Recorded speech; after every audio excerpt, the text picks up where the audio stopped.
around the world tonight. Ceasefire negotiations are underway in Moscow. Yeah, top U.S. officials are trying to get Russian President Vladimir Putin on board with a U.S. proposal to stop the fighting in Ukraine. ABC's Rena Roy has more. Russian President Vladimir Putin responding today to a temporary ceasefire proposal from the U.S. that would stop the fighting with Ukraine for 30 days.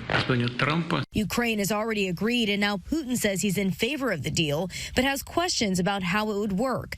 Putin asking for guarantees that during that time frame, Ukraine will not mobilize, will not train, and will not receive weapons. I think in some ways he's being a little cute, if you will, and you don't usually hear that associated with President Putin. Ukraine calling Putin's response typical, saying Russia's information strategy will be aimed at accusing Ukraine of their own violations and making strange demands.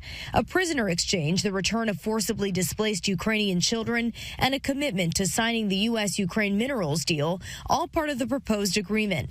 Last week, President Trump threatened more sanctions if Russia does not agree to a ceasefire. Trump meeting with the Secretary General of NATO today at the White House. A lot of the details of a final agreement have actually been discussed.